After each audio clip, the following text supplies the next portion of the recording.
All ends here, Roddy, as we're loading into the grand finals to kick it off and end this awesome tournament, the first WCS circuit tournament of the year. And what an explosive set of results we've had. For sure, such a big opportunity for both these guys. So much money on the line. Both of them already secured themselves $8,000. But once you're here, Nate, you want to make it 16. You want to finish first. That's right. Neither of these guys said they were too keen on taking second place. Can they do it here? We're loaded in the bottom left. The blue Zerg on fire. He's Acer's Bly.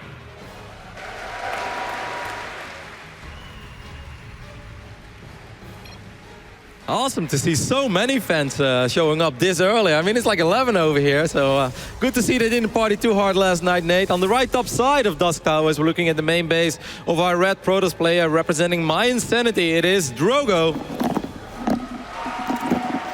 Like 2 minutes before the start.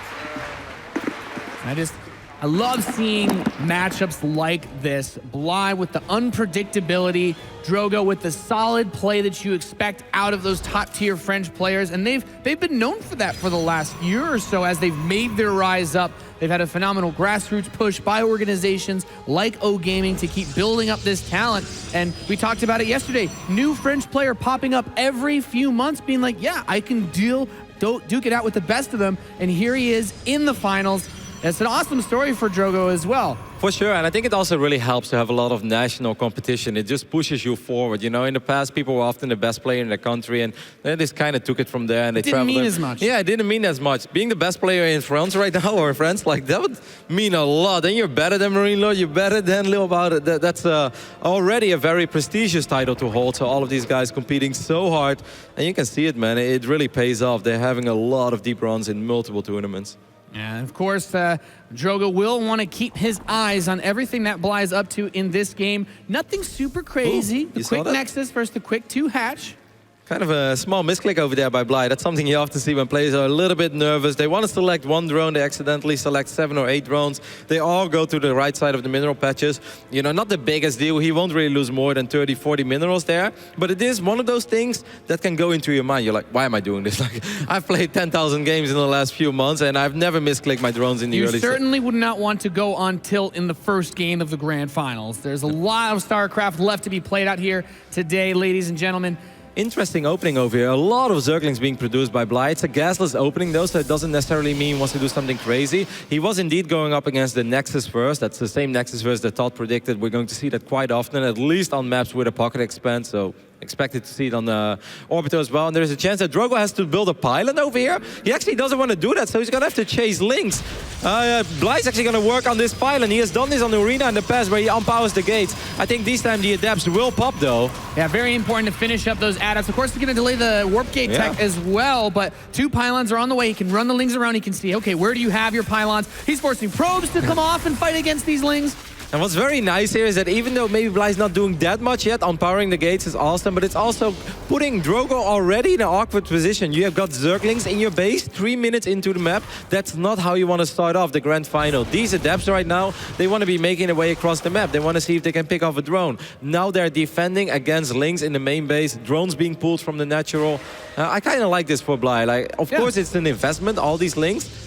But I do think he was able to do quite some stuff with it. Yeah, and our wonderful observer Funka was just pointing out earlier, the income tab, despite that worker count being so close, was a little bit in favor of Bly during that trade-off, as none of those probes are actually mining because they're running for their lives. If you talk about a quick turret base, 3 minutes and like 25 seconds or something, and this Nexus is already going down for Drogo on the low ground. Probably pretty damn sure that there is still no speed follow-up here for Bly. He scouted with the probe, of course, and he knew that the extractors were late, so I guess he just feels confident he can get away with this. It's going to set him up for a very, very strong economy. Now the Lynx and Queens are out of position. This should allow Drogo to pick up a couple of drones. Yeah, these adepts get into that third base mineral line, snipes 2 drones, kills one of the larvae as well. Another great way to harass with those adepts, limiting the Zerg production. As we can see, he's going to use that shade to teleport out. So a little bit of damage, gets out. Lair is now on the way. Few extra gateways, and now 2 Stargates, Roddy. Yeah, we've been seeing this more and more. It was popular in the Korean scene for a while. In Europe, not that much yet. Especially not after different tech. This time it's just gateways into multiple Stargates. It's very cool. I'm just expecting a whole bunch of Phoenixes. And then Drogo will slowly but steady transition into Charge Slot Archon Immortal, because that's something he just really loves in this matchup. All right, and I want to ask you, for those people in the audience who may not be as familiar with the changes in Legacy of the Void, what does a double Stargate opener allow him to defend that he would be worried about? Because we didn't see this really a lot in Heart of the Swarm. Well, it gives you a lot of map presence, right? Phoenixes will always be flying around, so you know what's going on the other side of the map. It will always guarantee a couple of drone kills. It will always get a couple of overlords. It will force a reaction out of your opponent. So not only will you kill overlords, not only will you pick up a couple of drones, multiple drones will be forced into spore crawlers. Maybe you can pick up a queen. And something that I really like, I'm not sure if this is Drogo's thought process, but the moment you open up with double Stargate, it's very good against Spire play. At least that's what I would assume. But despite the fact that Bly scouts it, he still drops the Spire. And that's pretty bizarre to me, Nate. Yeah, I mean, Mutalisk's certainly going to have a rough time if he's already putting out 2 Phoenix at a time. And then Corruptors, unless he's going to bully those Phoenix away and try to use the Caustic Spray on his buildings, I don't know how that's going to work. A bunch of adepts pushing across the map, though. Hydralisk Den has started up, but Bly right now, he's just droning. Yeah, that's actually pretty scary right now. That's a lot of adepts, and there really aren't that many Zerglings here. He's going to try to surround the adepts here immediately. Does he have enough Zerglings over here, Nate? I mean, he's getting this run on the ones on the south side, but the ones in the northeast are preventing some of that surface area. They're going to throw the shades out, trying to get away, of course, on creep. Those Zerglings close the gap so fast. He does clean up most of the adepts, so Bly saying, back it up here. We're not ready to take a fight just yet. It was really good from Bly to keep those Zerglings in the back, and then he was able to jump on top of these adepts immediately. He kind of waited for the shade to fade, and the moment that teleportation would be on cooldown, he was just going to go for it immediately. You do not want to lose any Phoenix. Oh, very unfortunate there for Drogo, forced to use a second lift, but he does get the kill on the Phoenix. Now I really wonder. I don't think it's Mutalisk immediately. That would almost be suicide. Is he just going to bank up, make a couple Corruptors, and then try to win with Muda, Corruptor, and a couple of Infestors? Seems like a good possibility. I mean, he has also, while starting those Corruptors, started an Infestation Pit, so he could go up to Hive. Maybe he's thinking if he has to play the air game, he could use the Vipers with Parasitic Bomb. Completely annihilates most air armies that you can put up that would deal with something like Corruptors. I think that Drogo is going to be pretty surprised when he's going to see 9-10 Corruptors over here. And obviously Corruptors are very good against Phoenixes, especially if the Phoenix don't have any upgrades. The Corruptors are armored. The Phoenixes, they shoot twice. They really don't deal that much damage to Corruptors. Yeah, especially with the Corruptors having 2 armor by default. So those Phoenix with their fast, light attacks, not quite so strong against them. They'll be pushed back. But I do like the activity out on the map, picking off the drones here and there, denying some of those overlords, and of course they can move faster than the Corruptors, but you don't want to lose those Phoenix. No, first Phoenix will get picked off. The Lurker then is also morphing in the main base of Bly, who's also dropping a Roach Warren right now. Kind of an awkward moment to drop a Roach Warren, but we'll see what he's going to do with it. Sees the Hive, so he gets some information and interestingly placed Roach Warren. Yeah, that as well. It's like blocks a mineral patch. Yeah, okay. Lurker then though coming close to finishing up, so we could possibly see those come into play. Of course, the Corruptors pushing back the Phoenix means lifting up Lurkers is also not going to be an option to help. Is he going to try to go for the Nexus? No. I think he actually could get it. There's so many cards there. He's gonna use the Caustic Spray. That's a new ability, of course. The Corruptor, after it basically dumps on this Nexus for about 4 or 5 seconds, it goes up to something like 35 damage per second and completely destroys buildings. He snipes the main Nexus of Drogo.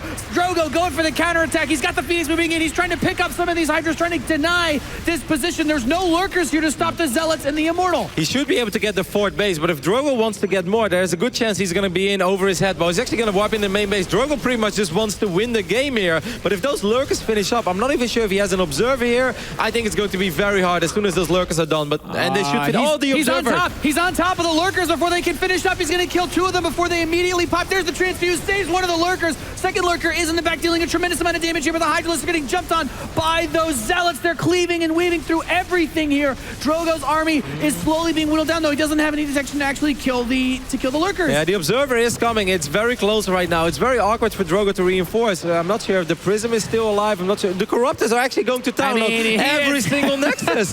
He's just spitting on all those bases right now. of Drogo, and those Nexus go down so fast. He's forced to use defensive weapons. The natural expansion is being sniped right now. That damage up, but 45 drones have been killed. Yeah, I think Bly's just losing too much. If those lurkers would have finished up, I think it would have been a different hold. But now he just doesn't really have a whole lot left anymore. This Corruptor, will it get the Nexus? Yes, it barely will. gets the natural, and now Drogo finds himself limited to just one base, but with 72 probes versus 36 against the Zerg that barely has some Hydras and Lurkers. This is very unique. Bly has way more bases, but Drogo has way more workers. Talk about an awkward moment. Yeah. These Hydras are going to be able to push the Zealots back for now. I think the Warp Prism got picked off as well, correct? Yeah, we see another one. It's still going to be hard for Bly to bounce back now. Well, 45 drones.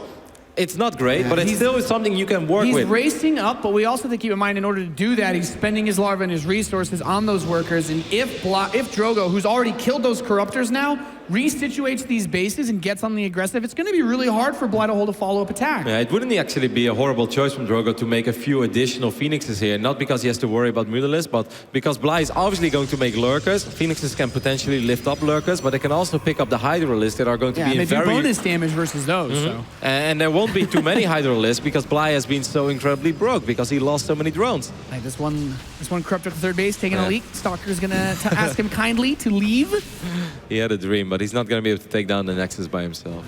Not alone, not alone. And there's the Warp Prism outside of that gold base getting ready to hit Bly from two directions. Now the creep spread is phenomenal. He sees this army coming from a mile away. I love the Warp Prism though, because that's going to be so hard. When you know your opponent is broke, he can't potentially have, or he can possibly have units everywhere. So he may have a very strong defense in one position, but the main base is so exposed. The Greater Spire under production is under fire. He doesn't want to move all the Lurkers up, but that's going to be his cue to push in. He has the Spore up front, but there's just too much. Archons powering through these Lurkers, and I think he should be able to pick all this off and get his way to the third base. Yep, I don't think there's anything that Bly can do anymore. He's down 50 supply. He lost all of the Lurkers. Will again end up losing a lot of drones over here, and it seems like Drogo is going to have an excellent start to these grand finals.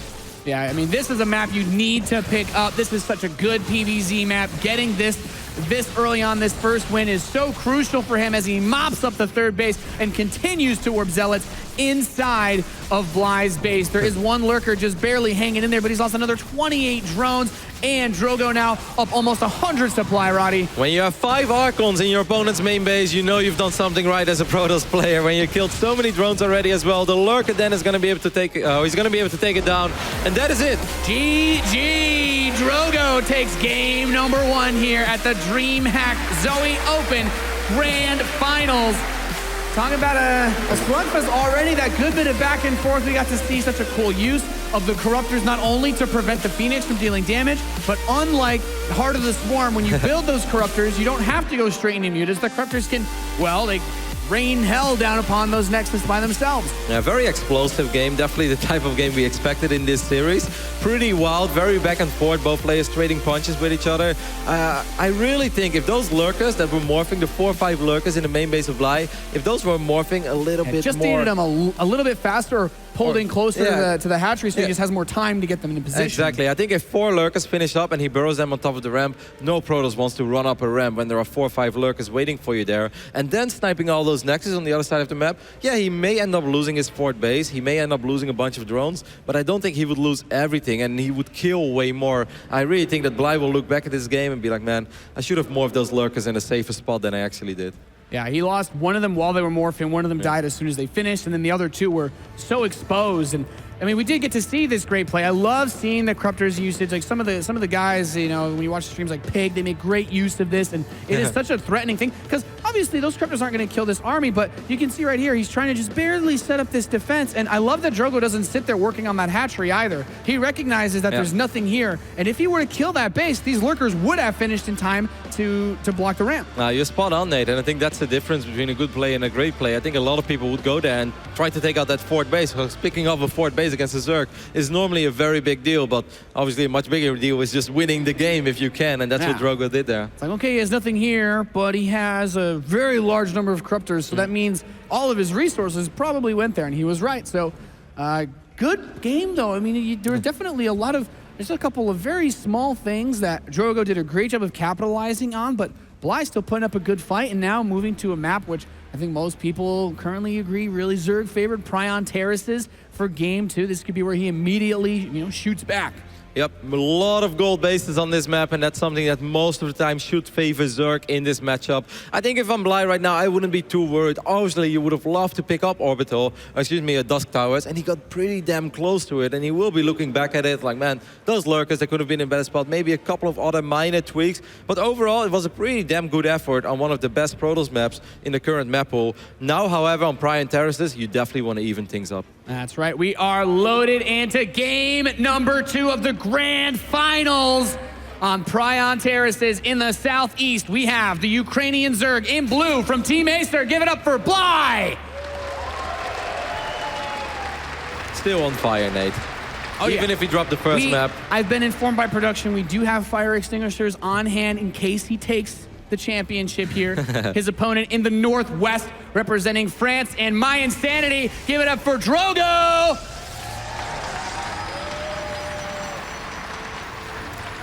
I always love Drogo's reactions after the game because I really just feel like it's so easy to read his face. He always he looks like that was a messy game, but I'm so happy I won it. He has great facial reactions. Think about what we were talking about with Todd and Sean, like just that position where you're gonna later on have to play Olrina, Central Protocol. If this series goes on long, you need to pick up the early wins on these maps where you're a little bit more, have better chance, I guess. And I love this from Drogo, man. He's like, you're going to take a gold base, well, I'm just going to do the exact same thing over here. We saw him try to do this against TLO, I believe. And even though he ended up losing the game, he said it was just because I forgot to bring my mothership core to the low ground. Yeah. If my mothership core is there, most of the time Zerg players will try to punish it. If I photon overcharge my pylons and I hold one time, I win the game. So we'll see what approach Bly will take. Yeah, he distinctly pointed out that he had a gas stolen and his mothership core was busy working on that extractor during that point. So the probe comes in, Drogo sees, okay, you went for fast gold base? Well, so am I. Not really a big deal in this position. But how does he follow this up, Roddy? Do you think it's a big adept play here? Is he going to just try to do something else a little bit weird? I mean, we saw Lilba have a very interesting strategy early this tournament against Nurture on this map, where he opened up with a lot of adepts with the speed upgrade as well from the Twilight console. That could be an option. We also saw Dark Templars being used in that game. But I think knowing Drogo, it's mostly about just putting on a lot of pressure. I wouldn't even be shocked as soon as he's stabilized on his gold base to see a Stargate. That's a very cute play. This is really nice, though, because if these adepts are out on the map and trying to put pressure on that gold base, he has nothing here to defend against this. The mothership core, is it even out yet? Nope, there is no mothership core out yet. He hasn't even started it, doesn't look like. So all of a sudden, these adepts are here trying to get a drone or two, but now Lings are going to run straight into the main base. Did he get the pylon? He can prevent the warp gate. He can prevent it from building any more adepts. The only units right now that Drogo has are on the other side of the map. There are queens there to defend. He's going to work on this pylon. 2 more get started up by Drogo inside of his main base. Bly prevents the production, prevents the warp gate. Still no mothership core being built. The surround's actually a very big deal, so he won't lose more. He is only on 14 drones, though. Keep this in mind. Bly right now only has 14 drones.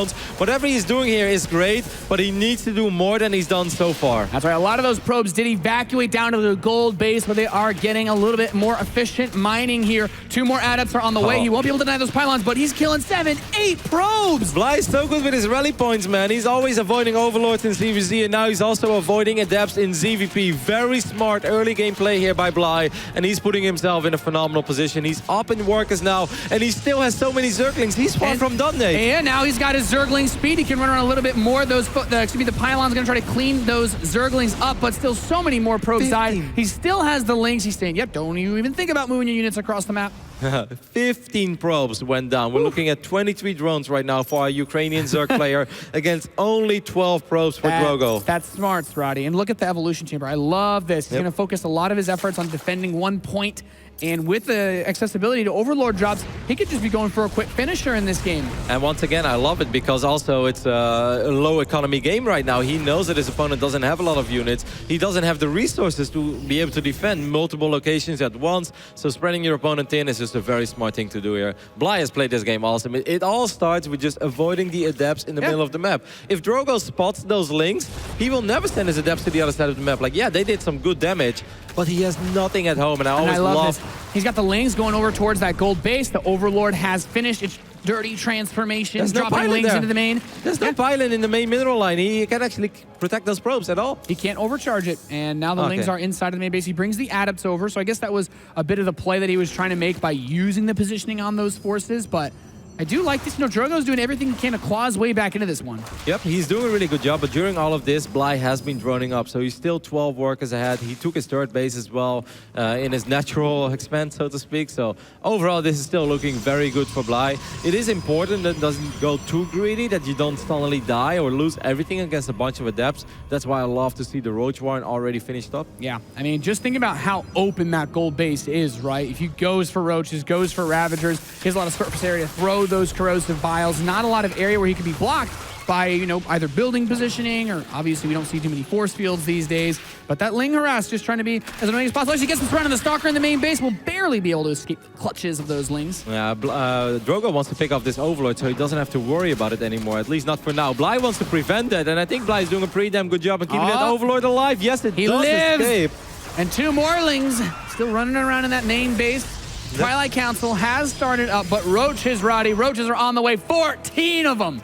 That's a lot of Roaches. No lay attack just yet, but I think that Bly is just looking at this game. He had Lings in the main base of Drogo all along. He's like, I've seen which tech buildings you have. You're just on gateway units. So if I'm just going to make Roaches over here, I'll be more than fine. I'll never die. I'll be able to deal with your adepts and potentially even counterattack, whether he has Roach speed or not. You know, this is Prime Terraces. We're both at the gold. It doesn't take a very long time to run across the map. So this is a possible threat here. He's throwing those shadows forward. He does need to keep something at home to hold, but I like that he uses that. He pushes a lot of the Roaches back. But the rush distance is so short, though. Look at these Roaches. They're already on the other side of the map. There's one pylon there. Here come the Ravagers. A Dark Shrine starts in the main base, but he's got a long time before that finishes up. Can the pylons hold on against this pressure? If that Dark Shrine was a little bit faster, it would have been incredibly scary, because not a single spore crawl on the map, and no layer means no overseers. But Bly just has so many units over here, so I don't think we'll ever see that Dark Shrine into play unless Drogo makes a miraculous hold. He's taking shots from 3 pylons at a time. Now he's going to push in, trying to break through the adepts. They're getting a tremendous amount of damage in on this, but 3 Ravagers still here. Ling streaming across the map. He's eating up the Protoss army. Drogo is being pushed back into his main base. No more energy in the Mothership Core means no more Photon Overcharge, and the Ravagers continue to push through. Yeah, corrosive vials being used as well. Still, though, Drogo doing a very good job so far in defending, and it actually seems like he has sort of stabilized. I mean, he's still in a rough spot. There's still way more army supply on the map for Bly, but if Drogo keeps buying time with these Photon Overcharges, if he cleans this up, that Dark Shrine, did he spot it? Oh, he did spot it. Okay, very important for Bly. But was he looking there? Very, very important. Has he started a spore caller? At We least do have one. Yeah. It's something. Yeah, exactly. As this army does get cleaned up, so... And then a couple more Roaches are going to push in here, but he's got a good amount of Stalkers, and without Roach speed, they can do a little bit of kiting action. Photon Overcharge, so strong if used well, and if you save the energy on the Mothership Core, of course, there's plenty of Photon Overcharge available. He did a really good job with it. I actually think that Bly should have just gone for the pylons, because the adepts and the few Stalkers that there were... The Dark Shrine is done, and he's still just warping in Zealots, too, so we haven't seen any usage of that. He's so panicked trying to defend against this. I feel like defensive DTs would also be a very fast way to mop this up. He'll probably warp in 2 right now. I can't imagine him not warping in. He's warping in the Dark Temple. I think he's going to send it across the map because I think he just wants to do as much economic damage as possible. Now Bly definitely knows as he throws down 2 more spore crawlers and picks up a couple of probes. It was a really good effort by Drogo, but I feel that Bly has done enough. Phenomenally played game by both players, hanging on has been Drogo, but now the gold base is running low on resources. He's still getting this non-stop harassment thrown his way, and you said it, Bly, you recognize what's happening. He's got a bunch of spore crawlers now. The DT kills some drones, but he's got forces in position to defend and keep this game going. And he's finished his lair. Yep, so he's going to have access to overseers as well, and that's very important. Might even be able to save his fort base, but even if he doesn't, he's done a lot of damage, and Drogo, his tech is still very limited. Drogo is trying to go up to 3 bases, though, and he's also having Blink on the way, but I do think that Bly is not done here with piling on the pressure. He wants to attack more and more. Archons are extremely strong in this phase in the game, unless they face overwhelming amount of Roaches, but man, I must say, great effort by Drogo. I mean, he's down, but he's not out yet, even though he's down 48 army supply. He's certainly been bloodied in this game, but I thought he would have crumbled a little while ago. He is doing a great job of hanging in there. I love the setup. He still has those Archons, as you mentioned, which absolutely wrecked those Lings. Link drops in the main base. Of course, he could walk in the Overlord, defensive. the one that got away, Roddy. He's back. Of course, he could wipe in defensive Dark Templars to deal with this, but it's still frustrating. You don't want to deal with Zerglings in your main base as a Protoss player. And this is a uncomfortable position to be in as a bunch of Ravagers do come up, throws those corrosive vials under the mothership core. It is very nice for Bly that he has multiple Ravagers in his army right now because they actually have pretty damn high DPS. So they'll be able to deal with these Archons a little bit. Surrounds the first Archon immediately, takes out an Adept as well with Corrosive Vial. And he's got the Lings running through the main base, running over to the natural expansion now and kiting with the corrosive vials, pushing these Archons with their low range away as probes continue to die inside of Drogo's base. I love this, but like even if you wipe in one Dark Templar, that doesn't mean you're out of the woods just yet as a Protoss, because the Lings are so much faster than Dark Templars that if they start running away and they'll come back, they'll kill more and more probes. And Drogo has made a really good effort in trying to survive, but I think this is really it. Bly has done it. He's broken the army once again of Drogo. The pylons this time are not going to be enough to stop him from inching his way forward, inching his way closer to taking his first map in this grand final. A few more overcharges do get cast, but Bly continues to push in, continues to attack, looking for victory, looking to settle the score in this matchup, and he will do it. The Stalkers doing everything they can to fight back, but there's just too many Ravagers, too many Roaches, more and more pouring across the map. The defensive DTs, he killed the Oversteer. He's actually starting to clean this up. He killed his own Roach there as well with a Corrosive Vial. Mutiny. Oh, he killed the Dark Templar. Sick Corrosive Vial. Who needs Oversteers? GG! Bly ties it up 1-1. That's really cool. That's one of those moments where you're just like, okay, I guess I got to pull back, get an Oversteer, and then go kill you. But then he's like, nah, man, boom, boom. Style Goodbye, points. DTs. It's all about those style points, Nate. Always right in the world of SC2 in this grand final as Drogo won on Dusk Towers and Bly won on Tryon Terraces. The next map is going to be Orbital Shipyard, and that map might even be slightly better for Protoss than Dusk Tower is. And I'm sure that Drogo is looking at Orbital as like, all right, you know, I lost Tryon. That could happen, you know, it's a strong map for a lot of Zergs. I really need to win the next one though, because if you're going down 1-2, and you've already played Dusk Towers and Orbital, that's not a nice spot to be in a best of 7 against an excellent Zerg that Bly is, and also a crazy Zerg. Especially when you know that Arena is coming up too, which, you know, according to the dark wizardry of StarCraft that we've been made aware of this week, means it's a win for Bly as one of his best maps. So he definitely wants to pick up Orbital Shipyard. This is going to be your last pocket expand map too. So if you don't want to deal as much with the early shenanigans, this is your chance. And I really love, like, we often compliment Bly for being smart early game when he makes an early pull and avoiding Overlords, but now he did it with the Adepts. If Drogo spots those first links early on, he will never send his Adepts to the other side of the map. He's going to send them back. He will be able to keep his Wipe Gates alive. He's not going to lose a bunch of probes. He will not be unpowered. He won't have to, you know, panically throw down 2 or 3 extra pylons. His build order won't be disrupted at all.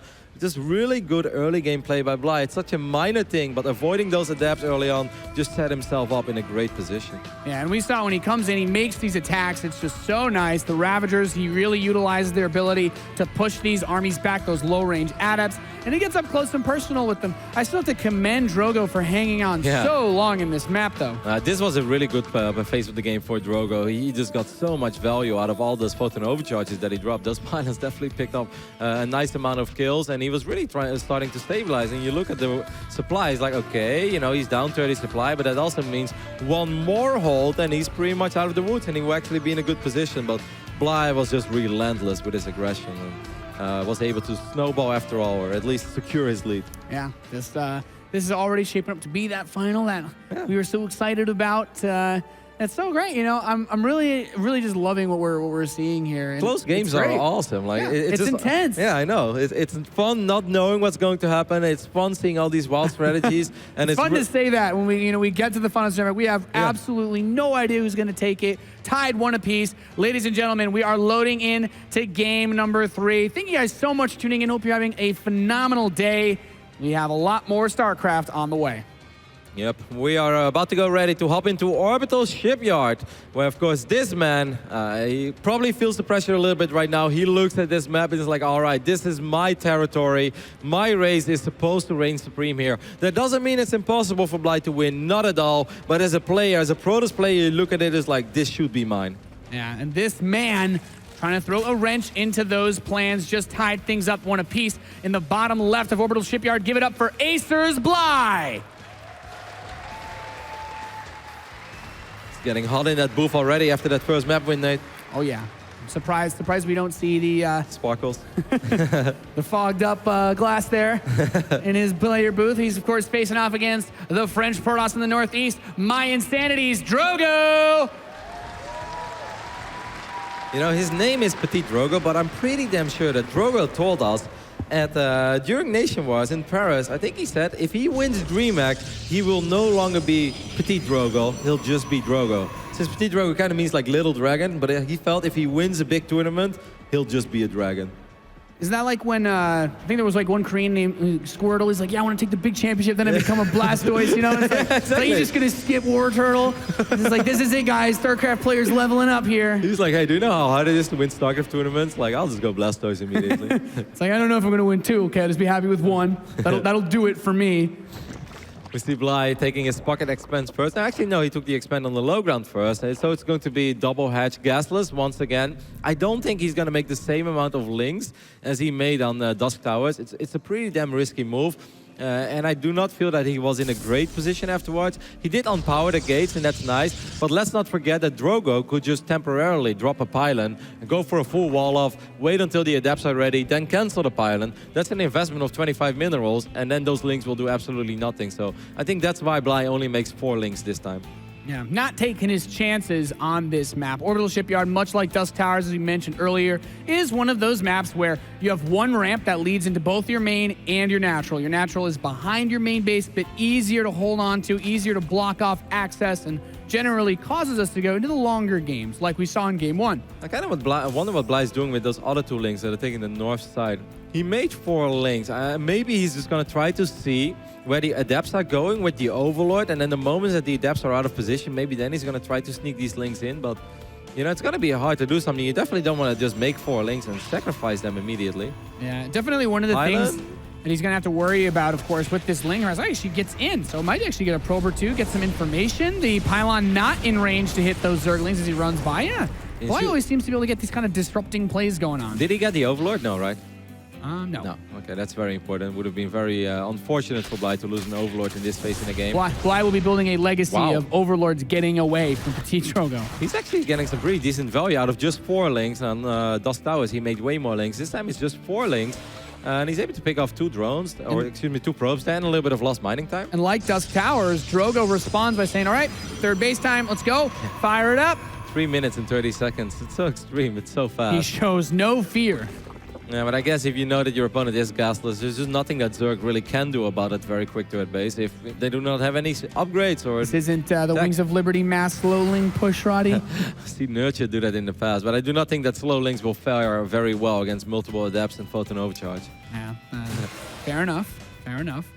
We have the adepts coming in now, trying to get a little bit of information, possibly committing to that main base. There is no speed, but enough links to certainly make it questionable whether he would want to throw those adepts away or not. Lair is coming up, though, and still we haven't seen a big tech commitment by Drogo. Do you think he'll go for the double Stargate like he did in Game 1? I was about to ask you the same. I'm really not sure, but the fact that he's making double sentry here gives me the idea that he won't, because that's 200 gas, and I feel like if you want to... Well, I didn't think they're queued up over there, so double Stargate once again. Drogo just seems to love this. I was talking with him a little bit about this actually, because Lilbot did this multiple times as well, and he's like, yeah, it's so good, man. He's like, the double Stargate is just amazing. It's also because Phoenixes are very weird units, right? You can harass with them in a phenomenal manner, but if you have one Stargate, it takes a while to build up that Phoenix count, or you even have to spend your Chrono Boost on it to get a couple Phoenixes out, because one Phoenix does nothing other than maybe killing an individual Overlord. You really need 4 or 5 Phoenixes. That's where the Protoss party starts. That's where you can kill Queens. That's where you can kill multiple drones. I really like, especially in Legacy of the Void, just the way that when you deal with early pressure from things like Ravagers and such, like you can actually handle those pretty well with the Phoenix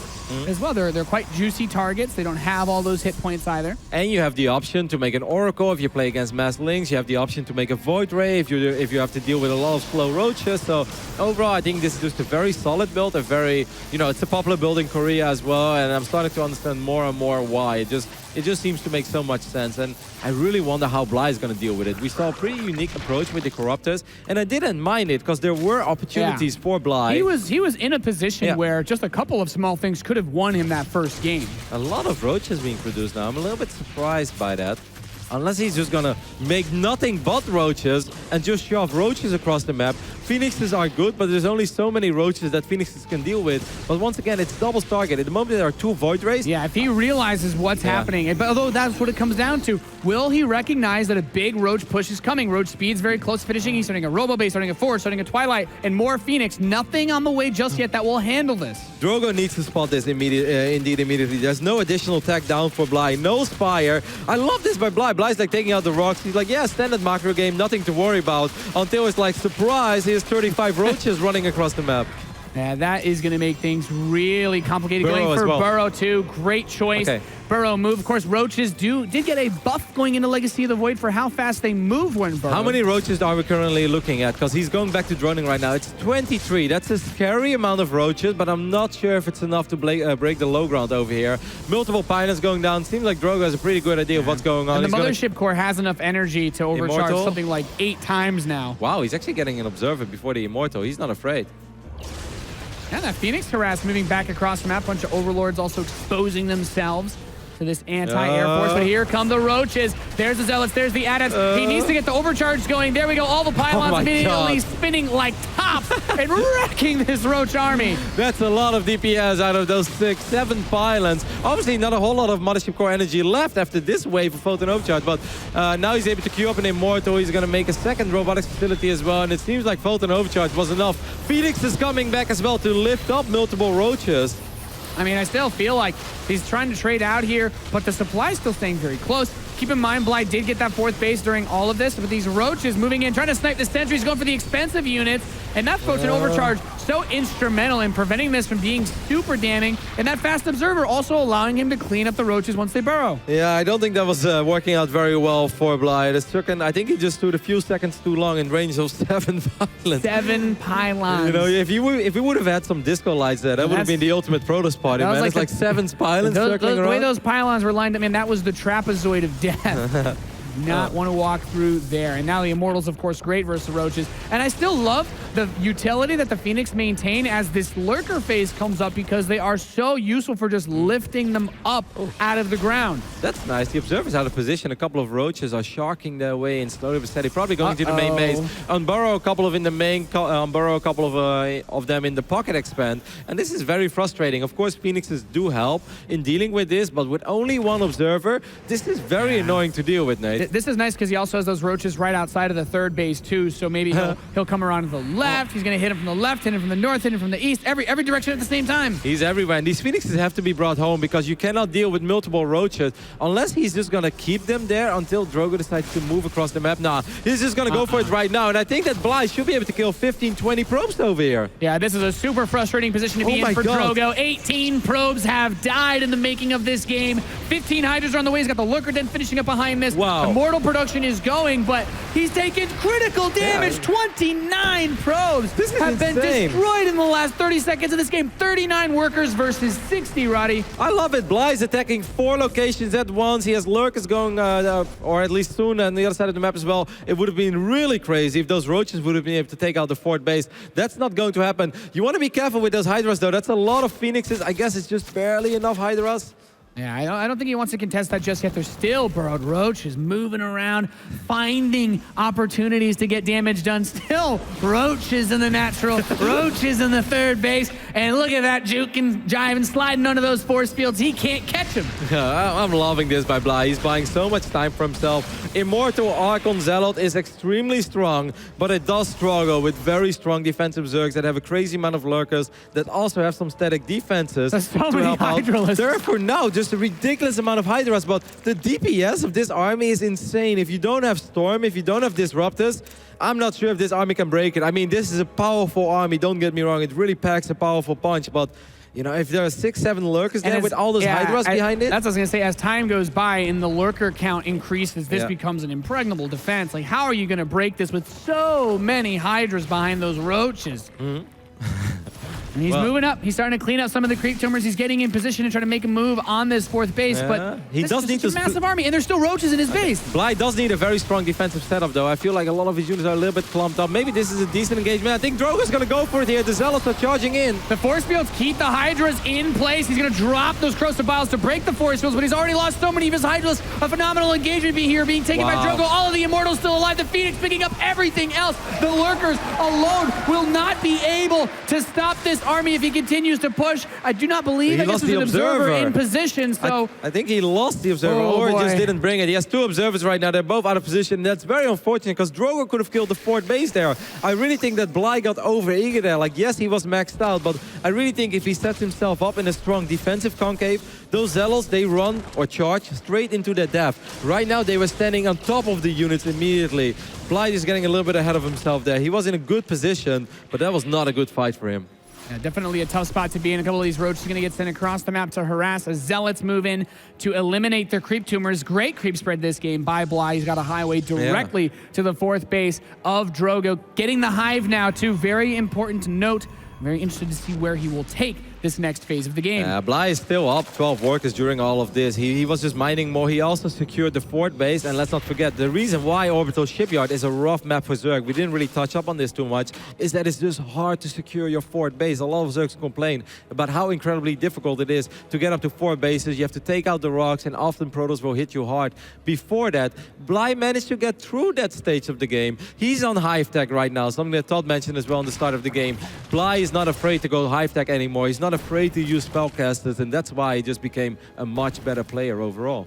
Yep, and he still has these roaches sprinkled throughout Drogo's bases, just being annoying, being a nuisance. And the lurker count has slowly been tipping up. He's getting the Spire. He has the Vipers now consuming for energy. So that means he'll have access to use the Blinding Cloud to force good engagements. He can use Adepts to pick off those Archons or the Immortals or anything else powerful that comes into play too. I'm loving it. More roaches just shocking around in the main base, in the pocket expand over here as well. And this is so incredibly frustrating. Even when it looks like it's not doing critical damage right now, as a Protoss player, you hate this because you want to look on the other side of the map. Oh, the Phoenix! Yeah, exactly. This is why. This is what these roaches are just making possible right now. Okay, this is a lot of burrowed roaches just went through the Protoss meat grinder there. But it's okay. Bly's so rich. He's going to be able to replace them as long as he has larva. He should have larva, right? Ooh, Warp Prism in the main base. Yeah, he has enough, but there's the Warp Prism inside of the main base. He's warping in a ton of forces, and he's going to charge into the Lurkers at the same time, so he pulls back. That's a lot of Lurkers to deal with, but as soon as he runs up to handle these Zealots, he could go for that attack as well, and the Spire is going to be taken down right as it finishes, forces the cancel, and a restart. I love that snipe on the Spire, because the last thing ever that Drogo wanted to deal with right now were Brute Lords. You don't want to allow your opponent to get up to Brute Lords that easily. Look at this army, it would do absolutely nothing, and Drogo has not been that rich, so he can't drop like a Fleet Beacon and start 3, 4, 5 Tempests right now. So buying time and delaying Brood Lords is very, very important. Yeah, he's taking a lot of damage from these Lurkers, though, as the Observer has to get in position. They're going to throw that Blinding Cloud, trying to push him back even more. There's the Abducts grabbing those Archons, pulling them into the army. There's still a lot of Immortals to unleash hell on this force. The Zealots are still getting up close and personal. He needs to move the rest of the Lurkers, as the ones to the east have been eliminated. I think this has been going pretty okay for Bly. He lost the 4th base. That really hurt. He needs to go back to the Lurkers. Where are they? He burned them on the ramp. Yeah, he lost that 4th base. The Warp Prism is going to fly straight through this spore right now, too.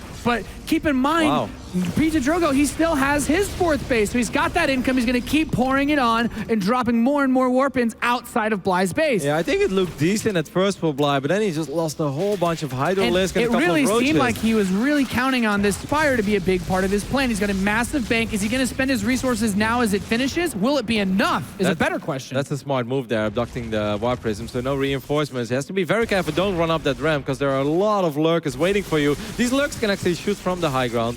Won't kill these high HP Protoss units. Got the Zerg siege tank here, Roddy, saying back away from that cliff. He could potentially make like 18... Well, if he had larva, he could have made 18 Mutalisk at once. He's trying to get the Mutas out. This is going to be rough to spot for Drogo. Like, how nervous is he supposed to spot? Obviously, the Archons are going to be very strong. I kind of feel that Bly is saying like, hey, I want to turtle on Lurkers and try to engage some sort of a base trade with my Mutalisk. Obviously, he knows that Drogo has 2 targets in his main base, so you don't want to show like 6 Mutalisks. Like, hey, here they are, you want to overwhelm your opponent immediately. Oh, that's such a great scout. He sees the mutas. He knows. And immediately the fleet bacon on the way. He's got a hatchery in the bottom right. Phoenixes. He's caught sight of it. And more mutas continue to come out. Storm is very close to finishing as well. I would love to see another defensive Archon here in the main base. You do not want to see those Stargates be unpowered. You do not want to end up losing a lot of probes over here. It's very important that he just buys time. He's going to bring the Archons back from the other side of the map. One Zealot found the hatchery as well on the right bottom side. Look at that Anchor Archon. I love it. Big Daddy Archon saying, stay away from my Stargates, you dirty Mutalisks. And here they come as the Phoenix start to come out. Fleet Beacon is completing as well. Greater Spire close to halfway done now, and immediately the Phoenix range gets started. He cancels it too. There are a lot of storms available on those High Templars, but they're also very expensive. They kind of just stand there exposed. Another Warp Prism, warping in a couple of Zealots in the pocket expand, but it will get picked off by this Spore Crawler, and there are plenty of Hydralisks to deal with this. I don't think that Blind knows about that 5th base of Drogo. Yeah, on the very top left, that extra bit of income is super nice for him. The Mutas are going to fly into the natural expansion, looking for a way to get some damage done here. Just a single Photon Cannon to defend, but the Phoenix count is climbing. Yep. He hasn't actually done that upgrade on the Fleet Beacon. I don't know if he intentionally canceled that, or if he was just needed the money to start more Phoenix. I'm not sure. I mean, he's chrono boosting the Fleet Beacon, which gives us the idea that he does want the upgrade. It's kind of hard to get super good trades with Phoenixes if you only have 4 or 5, and there are plenty of Mutalisks, because if the Mutalisks turn around most of the time, they'll get a big volley off. This is really coming down to the wire. You have so many Archons, so many Phoenix, but still those Hydras, those Lurkers, now Ravagers being added into it. You have 35 drones versus 37 probes, and he doesn't know! Yeah, that's what I was worried about. If Bly would know about that base, I think he would start playing it a little bit different. Now the Phoenix count is starting to get pretty damn high. A lot of these Mutalisks taking a crazy amount of damage. Photon Cannon there as well to fall back on. Good micro though there by Bly. You know, turning around and trying to just one-shot a couple of these Phoenixes. Yeah, and I think that attack on that Roach over there maybe signaled to him, okay, maybe there is something over here that I need to take a look at as he continues to push out those Corruptors. But like you said, man, those Archons with this many Phoenix, like the Mutas are not going to be what, I don't know if they can be what wins the game for him. He needs to build up a enough of a ground force to actually take all this out. Yep, he needs to forget about the Mutalisk, and he needs to go back into Lurkers. He needs to probably just turtle up. He's trying to take his 4th and his 5th at the same time, but I don't think he will ever have enough units to secure both of them. Drogo going to be able to pick off all these Mutas here, and he's not going to end up losing a single Phoenix. Let's not forget, these Phoenixes can be useful again in a bigger fight. Maybe lift up Lurkers. Good up dogs. Very good up dogs. Coming for a field trip, these Immortals, as they continue to get pulled back. Grab a Ravager on the way out. Well, 2 Immortals do survive. The new Immortal shield pretty damn good. Yeah, it's great soaking up just a ton of damage at once. But does Bly have enough to defend though? And I love this. Couple of Zealots in the right bottom side. Yeah, this really frustrating. He doesn't even have any drones there. He's got Broodlords on the way. Keep in mind, there's a Fleet Beacon and 2 Stargates. If he wants to go into Tempest, he has that option. Of course, with Vipers being on the map, it comes down to the feedbacks as well. But such a scrappy game we have here, but I feel like that top left base is everything for Drogo in this game. No, really, that is his saving grace. He's mining so much. I do think that Bly should sort of know about it right now, even though he didn't really see it yet. I don't think that Bly can take more than 1 base at a time, as sad as it sounds, but with the way that Orbital Shipyard is designed and the economy that he currently has, he really needs to just focus on building up a stronger army, get closer to 165, 170 supply, over 1 base economy, and that's very painful and very slow, but he just cannot take his 4th and his 5th at the same time unless he completely sacrifices his main base. And he sees the first Broodlord. We have a Tempest in production, Roddy, as he continues to pick off drones, and the natural expansion of Bly, denying the gas income, denying the minerals, and this is just such a frustrating position to be in for the Zerg player because Drogo, he's got all the money he needs. Look at the amount of drones that are left. 1 parasitic bomb does go down. Good micro there by Drogo, immediately splitting up that Phoenixes from the rest. There are only 16 drones remaining. Look at the amount of workers that both players have killed in this game. It's been a slugfest. 72 drones went down, 66 probes went down. Bly has had enough. He just wants to fight right now before the Tempests are out, but I think with 2-3, he has double target, right? Why is he building 1 Tempest at a time? I don't know, Kev. He could be building 2, and he's going to pull that Mothership core back.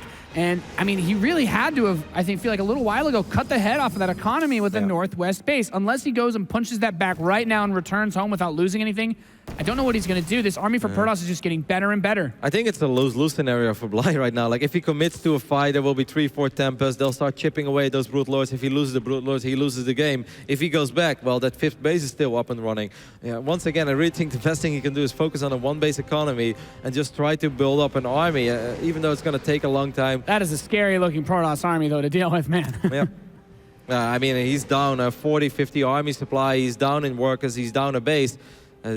He's got to take it slow and steady. That's pretty much the only thing. Sporecrawl is very good defensively. Viper's very good defensively. And Lurkers are very good defensively. And Broodlords as well. So I guess the only thing you can do here is defend. Yeah, just got to hang in there as long as possible. But, you know, you said it. The way this map's designed, he moves his army to the right side. Suddenly a big attack from the left becomes almost unstoppable. He has some Lurkers in position. He has some Spore Crawlers, but those Broodlords move pretty slowly. And I think once he sees these Tempests firing away from a distance, there's not really much he can do about those. Yeah, I would love to see maybe an Abduct on the Observer, as silly as that sounds. So at least it's going to keep those Lurkers safe. Yeah, once again, just a frustrating spot for Bly to be in. A big mothership even on the way right now for Drogo. Drogo's army is just getting better and better. I wouldn't be shocked to even see him throw in a carrier or two. You know, if Bly's army will grow over time, there's nothing wrong with adding carriers to your army composition right now. It takes a while to get them, but there's a reason why it takes a while to get them. It's because they're really good. Yeah, and these Zealots are going to deny that base one more time.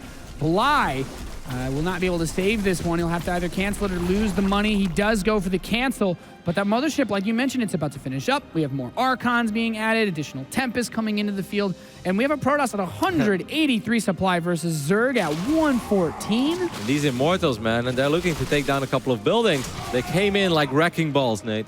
Yeah, that Zealot with the dive on that drone, preventing the hatchery from being started as... Here we go. He's going to shotgun those Immortals into the natural expansion, looking for something to pick off, looking for something to snipe. 3 more Vipers on the way. Dark Shrine on the way. I mean, everything's coming up aces here for Drogo. That 22-minute Dark Shrine, you know, it's just because. Like, I'm Protoss. I want to have a Dark Shrine. I'm not in my element if I don't have one. Yeah, I mean, it's never really a bad time to get a Dark Shrine. True. A couple of roaches will get lifted up over here. These Archons will take short work of these roaches. Broodlords are coming over as well, but there are so many Tempests over here. I really don't think there's too much that Bly can do. The Immortal Zealot now inside of the natural expansion. The tech is going to be forfeit if he chooses to stay here and defend his expansions, but he doesn't have any choice. He doesn't have what he needs to actually stop this anymore, and I feel like Drogo's just been building up to this moment for quite some time. He's like, okay, we're going to sit here in this bit of a standoff, but I'm going to kill everything in your main base while you sit here, hoping that I attack into you. Yeah, he'll end up losing the Lurker then, and that really hurts, because that means that even the ground fight can become a very big problem later on if he doesn't have too many Lurkers anymore. This Protoss army looks incredibly scary. I have no idea how that Lurker ended up there. Actually, okay, I guess he just somehow avoided the cannons via the left side. It's doing a little, wow, a little bit of an overkill perhaps, but he'll take care of that Lurker. You know, that Lurker certainly called in the fleet, to say the least. He's got DTs inside of his main base, so the Hive is being threatened by those Dark Templars. They're going to go for the Greater Spire first, making sure that no more Broodlords come onto the map. He will pick it off in quick fashion. Needs to get an Overseer too. The War Prism is still going to keep warping force, and Infestation Pit is gone, and I don't know. I'm not sure what he's supposed to do. I think the spawning pool is the only production facility that Bly has left at the moment. So the only units that Bly can make are his Zerglings. He's taking some free damage there from those Phoenix. Great pickoff on the Viper as well. Those are the biggest units that are going to give you cost-effective trades, especially in this patch of StarCraft. But right. I mean, he's lost all of his tech. He's on 100 supply. I don't know what Bly's supposed to do. I mean, Torzen used to be the Spoon Terran, but I think Drogo is being a Spoon Protoss over here. He's just slowly but steady killing his opponent, like taking out one building at a time. Even took out the Hive right now, so Bly has 0 options left. He did build the Spire right before the Hive went down, and he's also trying to reproduce the Roach Warren, but you know, neither of those two buildings are going to produce units that are very good against all these Archons. Phoenixes could lift up the Lurkers over here. Yeah, he's going to grab a few of them as he continues to push into this south base. But the mothership is here with those Archons, with those Tempests in the back. And the air strength does not exist for Bly to kill that air army. He's going to try to abduct the mothership, pulls into the spores, pulls it back even further, but the mothership stands strong and dies as the storms rain hell upon Bly's army, and Drogo looking to go up 2 games in this best of 7. I think he's just about done it. It's slowly but steadily working his way through. There's nothing here to contest the Tempest of Drogo. Had to work damn hard for it though, but he's going to be able to secure a 2-1 lead in this grand finals, as GG is called. But it wasn't easy, Nate. For this map being as good for Protoss as it is, he had to work very, very hard for it. Yeah, and kudos to Bly. He really hung in there from the very beginning of that game, bringing out massive amounts of aggression, throwing those Brood Roaches every which way, and trying to, you know, cause disruption, create headaches for Drogo, and he just stood strong so well. He didn't lose the fourth base during all that harass, which I felt was really important. And then at the same time, he held on to that fifth phenomenally. Well, I loved it. I really loved the way that Bly played there. Even though it wasn't enough in the end, he made it so difficult for Drogo. Drogo, of course, had a lot of very good plays as well. It's so important. That one hallucinated Phoenix, spotting those Mutalisks. I think if he doesn't see those Mutas on time and he doesn't have Phoenixes at home, this could have become a very ugly game for him. So really good job on the scouting department. Incredibly close, that third one. And I can't help but feel this series started off with a lot of adrenaline from both sides, where it was fast and scrappy games, and even that kind of filtered into game 3 as well. But then eventually they've kind of calmed down, they've sat down, they're playing much longer games now. And I'm sure the rest of the series is going to probably continue this way too, Todd. Yeah, there is a chance. I'm really worried for Bly, though. I mean, I said it in the start of that second game on Prime Terraces. I thought that if he loses Prime Terraces, he's going to lose the entire series 4-0 for sure. And now on this map, it looked like he was doing good up until he took this massively bad engagement. He was not supposed to move out and fight like this. He was supposed to kite as much as he can against this army, have the lurkers do as much damage as possible. Ideally have a couple spores as well help with the fight, or even wait. Like there was 0 upgrades here for the Zerg, by the way. He didn't have +1 missile. Protoss was on +1 already, so this was one of the worst fights that I think he could ever take, and he took it, and I think it cost him the game. Yeah, it seemed like he was in a really good spot after all the workers he killed, but I mean, this series, though, it's quite living up to the excitement, whereas Bly's really throwing that fire PtitDrogo's way, and it's just about how cool he can stay. He stopped, drop, and roll in time as things get insane. I can't help but feel that the last, you can say, 10 minutes of that game there, Drogo was in a very, very comfortable lead for the majority of it. And the way that this series plays out with such an aggressive player, and as you said, keeping calm and collected against Bly, that 10 minutes there of just being able to play your own game, not be worried at all, is going to be very, very confident filling for Drogo for the rest of the series. For sure, it's a very nice spot to be in. Like any competitive player will tell you that when you know that you're winning the game, and then suddenly it feels like you're playing really good as well. You know, like Warp Prism here, Storms there, like Tempest shooting from afar. Like get the highlight reel ready. Yeah, exactly. Picking up a hatchery. I'm recalling to the other side of the map. I'm a man on fire, baby. You're not on fire. I'm on fire. That's kind of how that feels. So it definitely does allow Drogo to be in the zone. And there's the other side of that too, where for the last 10 minutes, Bly was up against it, trying his heart out to find a way back into it, and it is draining to play like that. An uphill battle for sure, and almost an unfair fight. Like once again, you're playing the grand finals of DreamHack. You don't want to tap out early. You don't want to be that guy where people on the forums like, was it really necessary to leave there? Like you don't want to be in that position. But yeah, that was unwinnable at a certain point. And it's always good to get that comfortable lead now, where you can be like, okay, I am 2-1 up now in this series. Because usually when you win the first game, you're like, all right, well, it's still, you know, a best of 7. But now it's like 2-1 up, starting to push away from this guy. It's a good position to be in. Absolutely. Bly may be the one that starts getting desperate here, that starts cheesing maybe a little bit more, or going into Mutas. Remember, Bly in Heart of the Swarm, Wings of Liberty, he loves his Mutas. Him and Nurture, always going for them. Now, we've seen him try to play some Spire. He hasn't walked out yet. Maybe he tries a different version of the Spire. I still feel a reset coming in this series. We are going to Arena next, you know. Basically, where Bly, he lives in Legacy of the Void is what we're going to be seeing. I'm expecting the madness. All right, let's get into it then. Game number 4 between these two. Let's continue on with the best of 7. Thank you very much, boys. It is time. We are loaded in to Arena for game number 4 of the grand finals here at the DreamHack Zowie Open in Leipzig. Spawning in the bottom left position as the blue Zerg, the man on fire. Can he even things up? He's Acer's Bly.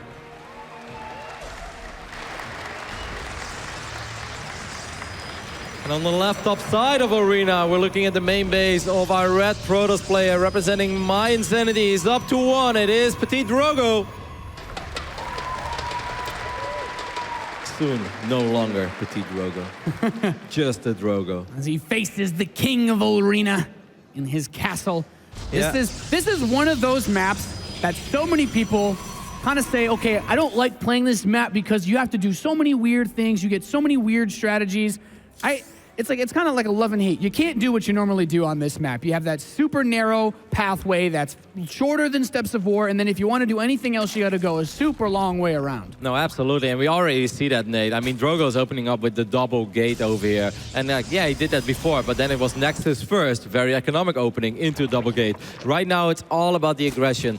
Drogo was a very big fan of opening up with 4-6 adepts, followed up by a Stargate, all on one base, and just dealing a lot of economic damage, or at least keeping your opponent's economy in check. And I think it was extremely good at first, when it came as a surprise. But I feel these days, Zerg players, when they see multiple adepts, when they see double gate opening of one base, they already start throwing down the supports, because it's like, well, there's only so much you can do over here, buddy. And if you don't deal the economic damage that you're looking for, things get very rough with the opening that Drogo has chosen. So we'll see how this plays out. And it's funny that when you think about this, when we first started seeing buffs come to the Adept and the Legacy of the Void Beta, you start seeing a lot of this stuff. It's like, okay, there's two-gate Adept openings, where can we find the aggression? Where can we make it work? A lot of those builds that people were thought a little bit more crazy, that don't work as well on Dust Towers, really shine on Ol Arena. And already these links are coming across. He's got the Adepts coming out. Who's going to get the better side here? I think he could cancel this pile and the one that's in production, but then I think he's going to have to go back. There we do already see. I do like this, what Bling is, well, excuse me, what Bly is doing over here. I'm always thinking of Bling.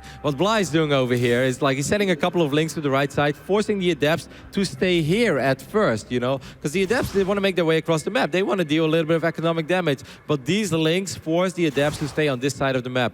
There we do have the Stargate, by the way, and I'd be really shocked if we don't see Spore Crawlers in time. I just feel that this is almost predictable. As crazy as this build is, on this map, it's not crazy. Yeah, Adept Oracle, very, very popular as far as aggressive openings go. And then Stargate playing general Arena, you have such a short air distance. Not getting the links in is really important. PtitDrogo denying that information. Yeah. But, you know what, Roddy?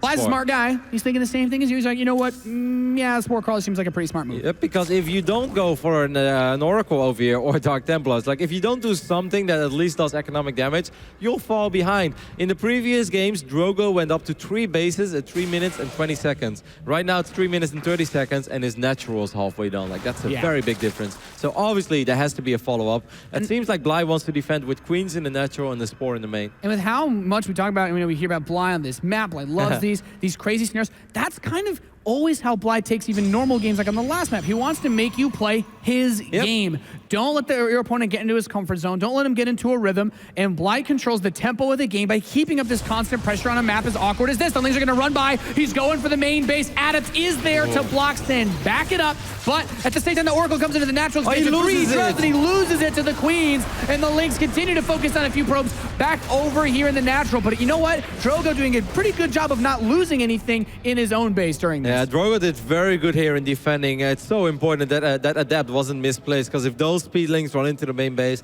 I really think it's almost curtains. He's going to lose so much economy. He would have been in a very rough spot.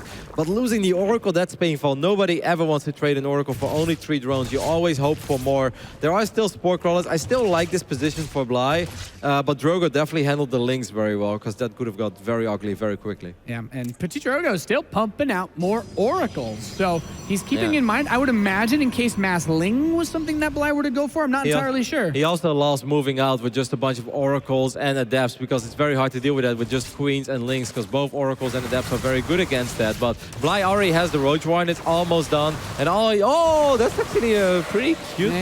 He's trying to block, but he doesn't get into position in time. That Spore Crawler not quite rooted. He's going to let it finish. He's going to let it finish. These Adepts are going to show up in the natural here from Bly. Yeah, and the Oracle comes in from behind as well. Both Oracles with those Adepts on hold position, so every drone in range will get attacked. Wow. The Oracles are just going to work on the Roach Warren, apparently, for a little bit here. Some Roaches, 5 in production, but Adepts swing over to the main base. And right now, we're really seeing PtitDrogo.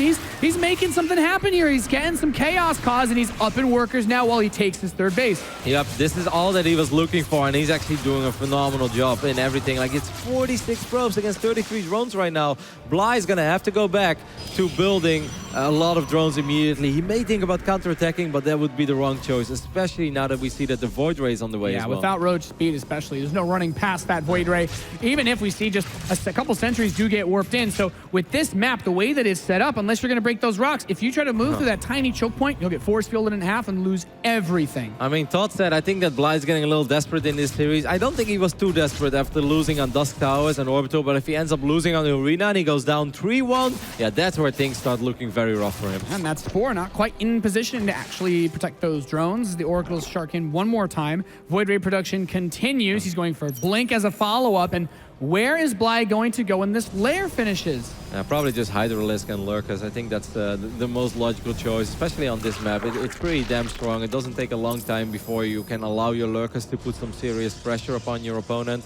That's probably what I would just do. Hydralisk, make twins, drones, and just take it from there. 7 Overlords at once on the way for Bly now. And he lost a few to the Void Ray here. Yeah, but 7 is still, I think, pushing it a little bit. That could have been a 6, 7 drones. He just likes supply, Roddy. Yeah, I mean, nobody wants to be supply blocked on a big stage, right? Yeah, that's true. That's what my nightmares are made of. Some kids dream of tigers eating them. I dream of being supply blocked on the big stage. That's your nightmares, and my reality is just being supply blocked all the time. Oracle's making their way over here, trying to look for an opening. Shouldn't really have to do a whole lot. So important, by the way. He's got a lot of gates coming in, too. So he could be firing himself up to go for a big play with Blink finishing. I mean, in the old days, Drogo was like Lil Bao. He loved his heavy Blink Stalker attacks. But with the Hydralisk already done, if he wants to do that, he's going to have to hit very quick, very soon, and very hard. I do love the multi-prong over here. 2 Void Rays in the main, 2 Oracles on another side of the map. That's just very cute play here. He's using the map so well. You have a very short air rush distance. He has to move that Spore if he wants to get him. But even then, if he moves the Spore, the to kill that. And the Queens have to come up, attack. We see the Stasis Ward's really great tool for preventing. I think it's just so nice when you're forced into multitasking scenarios where you don't even have to look. You know, the Stasis Ward will trigger on its own, and if your opponent doesn't send 1 unit ahead, you know, you can freeze their whole assault. If there's no overseer, especially. Drogo is just playing this game phenomenally well, it looks like. I'm quite concerned for Bly in this position. Yep, I'm starting to get a little bit concerned as well, but it's definitely not over. Bly does have a 4th hatchery. He does have a bunch of Hydralisk, and right now there isn't something that completely destroys Hydralisk.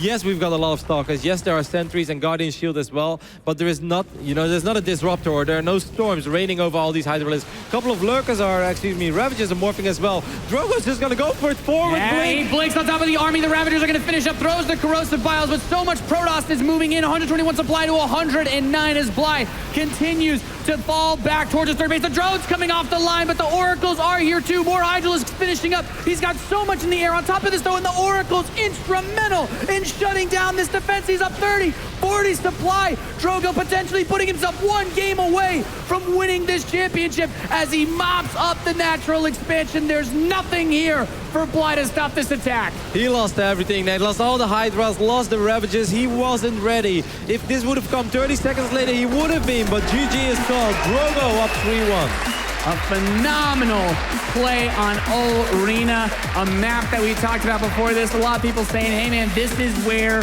Bly reigns supreme. The game gets weird, but PtitDrogo making those cute adjustments, the heavy Oracle play, the harass, using the Void Rays to poke, just opening up so many opportunities for himself. And I love it as well, you know, that killer instinct we often talk about that Lil Bao has. Drogo showing it there as well. Makes Blink Stalkers look like, actually, I can win that fight, and he just capitalizes on that opportunity immediately. Blinks on top of that army. There were 7, 8, 9 Hydralisk on the way. A couple of Ravagers were morphing. If all those units finished up, all those units stand there, there is no way in hell that you can ever run through that alley, that you can attack with Blink Stalker Sentry. But Drogo just hit at the right time. If it comes 30, 40 seconds later, it wouldn't work. And he just did a great job in harassing all game long and just creating chaos. I think Bly one moment slipping up a little bit macro-wise, you know, making 7, 8 Overlords when you're not even supply blocked. That's, you know, those Hydras could have been there faster. The panic Overlords from Bly there. And just a great spot to be in now. Drogo is so close. And you think about the map pool, it's like, okay, rest of the maps, maybe you would have preferred to play another game on Orbital or Dusk, but he only has to pick up 1 more to advance on it. I mean, this fight, you talk about the killer instinct. He sees, he smells the blood in the water, and he just jumps on it. Look at the production tabs. 7, 8, 9, 10, 11 Hydralisk, a Queen, Ravagers were morphing, 10 Lings, Spore Crawler was repositioning. Like, Bly could have held this if those units would have been out just a tiny bit quicker. And this is also a crazy attack because there's no Warp Prism over here, so all the reinforcements come from the other side of the map. Very risky to make a blink like that, but Drogo being smart and experienced enough to realize that he had enough units there and that he could just win the game. Yeah, absolutely phenomenal play here out of Drogo. And like we said, going up 3-1. What an intense series it's been so far, Kev. Yeah, and it's not over yet. If you're a big Zerg fan, if you're a big Bly fan, don't be too worried, because the maps from this point on are pretty damn solid for Bly. That's, you know, once again, we saw it on the arena. That doesn't mean anything. It doesn't mean that he's going to win them, but it does help. And I'm sure that Bly still believes, you know, not every day will he be playing a grand final. There's no way he's going to keep his head down. He's like, okay, 3-1, it's almost over. No, it's not over. That's not Bly. No, it starts on the Runes of Serras, and that's an interesting map. Like, position-wise, it really determines so much on how this map plays out. You know, horizontal, vertical, cross map. It's just, it creates a lot of very crazy scenarios. Yeah, still a lot of things that could come up here from Bly as we continue the grand finals. We're going to give the players a short break before we move into the next map. We'll be right back after this commercial break.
G2A.com, the best video game store ever! Fast as lightning, solid as a rock, cheap as duck!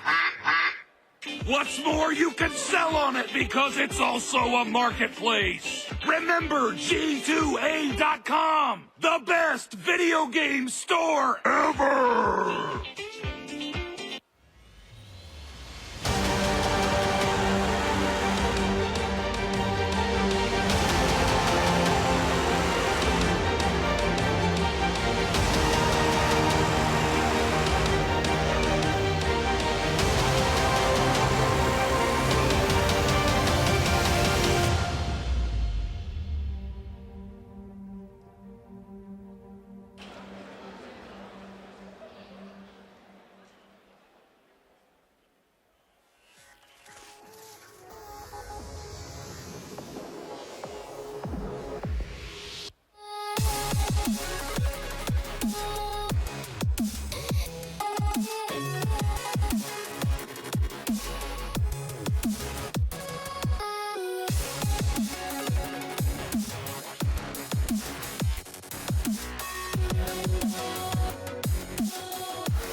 Now we open here live in Leipzig.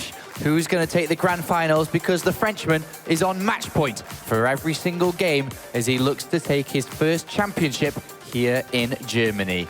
The DreamHack star is available for one of these two. And we're going to have to see a big comeback from the Ukrainian. Bly, who is down and is looking a little defeated. He's looking a little bit outmatched here, Rotti. I don't think he looked outmatched. I think the games have been very close, but I do think there have been missed opportunities, and obviously that's going to show on a player's face. Like, it's not that he's been being outplayed ridiculously hard in every single game. It's just like you look back at the games, like game 1, what if those lurkers were more back further, you know? Like game 3, like maybe I shouldn't have ran into a bunch of Chargels and Archons and Immortals. Like Todd said, maybe I should have spread out my army a little bit better and then go when I have more lurkers. And now that final game, things started off well. I really think where it spiraled out of control is that big link counter that he tried to do, where he lost all the links, didn't really kill anything. He didn't take damage of the Oracle, that's fine, but this did allow Drogo to do a follow-up attack with Oracles in the depths that then secured Drogo's lead in that game. I mean, we could take a look at some of the bigger moments throughout the last couple of games here. We've got moments from game 1, 2, 3, and 4 to show you guys at home if you're just tuning in for the first time as we get ready for the next game. Players almost ready. Here was one of the big ones, Nathanius, where we saw Corruptors killing Nexus all over the place. But unfortunately, he didn't have anything at home to keep alive. Yeah, this was that key moment, right, where he's trying to barely hold this off. His Lurker Den finishes as this attack is hitting him, and almost into panic, you know, he starts to build those Lurkers, but they're too close, and then moving forward, like, it was just not enough. And then game 2 here, Todd, was a bit of a crazy one. Yeah, Drogo, sadly for him, did not see the links pass him by. He said, I think he tweeted something saying that he accidentally cancelled the Mothership Core, which makes sense because he was supposed to have Mothership Core as well to help against this. So from there, he fell behind. Bly snowballed very nicely out of control. And this is what we expected going into the series. You know, Bly to try for some aggressive timings early on. If he's able to make something work, then he'd be in good position. This was really good. Like, I really don't understand still, like, how he lost this game somehow. I feel like after you've killed this many probes in the mid game against PtitDrogo, you should be able to make the right move to secure the game, but Bly took such a bad fight in that previous game that he just puts himself in trouble. And here Drogo, much in a Lil Bo-esque style, just goes for Blink Stalkers after the initial harassment that did a lot with the Adepts and closes it out very nicely to take the 3-1 lead. That's where he finds himself up 3-1 with the victory on the last map, All-Rainer, which is a map that Bly's had a lot of success in. Not just this tournament, but in other tournaments online and offline. And unfortunately, he's lost that. And now he has to win every game in a row to be able to find his way back. If he wins on Runes of Ceres, which is our next map, the last 2 maps are Central Protocol and Lerila Crest. So I think he'd have an all right chance. But winning on Ceres here is going to be a big test. Like, there is no room left for mistakes. Scarlet did enter the booth during the break there where the players had to give him some words, some advice, hopeful, some encouragement as well. What do you guys think she said? You're on fire, man. You're on fire. Don't get put out. Man, don't get too hot, you know. More drones, probably. It's interesting to think about because, if like you said, if he wins this game, it goes to Central Protocol, which he already said yesterday is an auto win. So very curious. This is a big opportunity, and I think all these maps are going to be a much better as far as playing out those games because this map, Runes of Ceres, is really good for his drop style too. All right, well, a lot of pressure on the shoulders of the Ukrainian as Drogo now 1 game away from another championship for Team France. Can he get his first win here? Let's go into game at number 5 to see which way this is going to go. Thank you very much, Sean. It is time to continue the grand finals. We are loaded into Ruins of Ceres with horizontal spawns spawning in the top left position. We have the blue Zerg player from Team Acer. He's Bly. Has to win 3 maps in a row to secure this title. This man needs to just win. He right here, right now, in the Northeast. The red Protoss from My Insanity. Give it up for PtitDrogo! Horizontal spawns indeed, Nate, like you said. And I think this is such a unique map as well because the wide open ramp in the natural. And I feel that this is a map that's pretty well made for Bly. There's a lot of surface area in the main base to maybe drop some Zerglings in and good old elevator play. We know he loves to do that. I would not like to see Bly play gasless over here. I would love to see him just go up to 2 bases, maybe 3, but then still with a relatively quick speed. There we go. I love it, man. Like, just so he can take control of the pace of the game like he's done in the past, a little bit with slow links, but now in a much more aggressive manner. Just, you know, make him play your game. And there are so many opportunities here, you know, to go for run-bys, pick off a couple of drones, or excuse me, probes, or drop links in the main. Yeah, I love the Overlord drops on this map. You have such a wide amount of airspace that you have to worry about, a lot of places you have to deal with, and the bottom of your main is pretty far away from where the entrance of that natural expansion is going to be if you're trying to move your adepts around, and Bly has shown us already he's quite good at that multi-pronged harass. So very quickly here, PtitDrogo with the probe scout will be like, okay, you spawned right here. It's a very direct path to your base. This is a pretty short rush distance if you decide to go for something like a very fast Zergling or Roach push. It is very nice, though, for Drogo that he spots the main base of Bly immediately. It's very frustrating on a 4-player map when you scout the 2 other locations first. Especially someone like Bly. Yeah, and then by the time that your probe arrives, there's a queen and a couple links, and you have no idea whether or not your opponent is playing gasless. Like, sometimes you can kind of tell by the timings of the hatchery, but it's still hard. And just seeing it with your first probe immediately, that is very nice, very lovely for Drogo. And I'm sure he's pretty damn happy with how that went. Yep, so Cybernetics Core going to come close to finishing up. Love that fast follow-up at the second gateway. He's really shown a solid way to hold against that early Ling pressure. You know, assuming they don't run around your first unit you move out on the map. So the Adept's been doing a great job of holding down the fort. Bly's getting a couple Lings out onto the map, but shouldn't be able to do too much with this. No, especially not this time, because this map is a little bit longer as well. It's a pretty large map, so these adepts... Not quite Prion Terraces. No, these adepts should pretty much be out by the time that these links will start chipping away or start harassing these probes a little bit. First Stargate being thrown out already. There's a good chance it's going to be just a single Stargate. I think Drogo loves to play very similar on this map to what we saw in the arena. You know, adepts into Oracle harass. And just being annoying, trying to cause a bit of disruption, forcing some mining time to get lost. He starts the pylon in the main, in the mineral line, but you know, all things said and done, not getting the cash money scores he was getting earlier. Nope, he doesn't get any probes for free this time. What he did do is delay the pylon a little bit, so Drogo is supply blocked for just a split second. It's not crazy, but it's something that Bly got out of it. Yeah. So Bly now, he's got another hatchery on the way. Continuing to pump out Lings as speed is done. And he actually does slip inside of the natural expansion, so gets himself a couple of probes here for a few Lings. Yep. Not bad. Those were the first 2 probes that he was looking for. So that's nice. And once again, it's such a wide open ramp, right? He should be able to do this over and over and over again. This Mothership Core, it's very important. There's not many mistakes that Drogo made throughout this tournament. Obviously, that's why he's in the final. One mistake we did see him make a couple of times is Mothership Core positioning, whether it was accidental or not.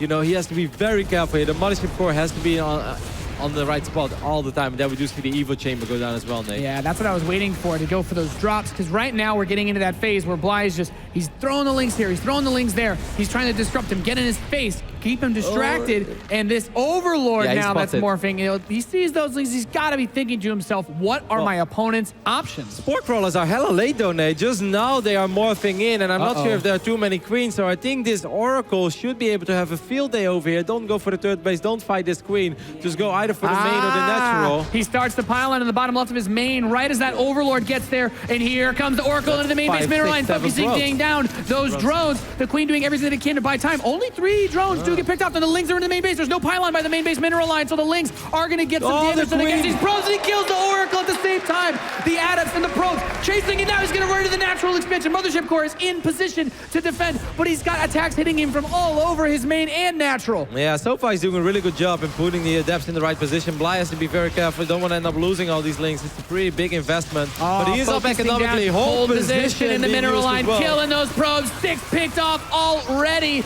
And those Adepts, they do clean up house, but he defended the Oracle without taking tremendous damage. He killed the Oracle. Yeah. Now comes, can he hold a counterattack if he decides to send those Adepts across the map again? I think he will. I think he learned from Arena, where he also tried to do something similar to this. Actually, he did less damage than he did this time, but he just didn't have enough at home to deal with these Adepts. The Overlord is going to see it. Though. Yeah, the Roach one is late, but still, he has a lot of queens. He has Spore Crawlers as well.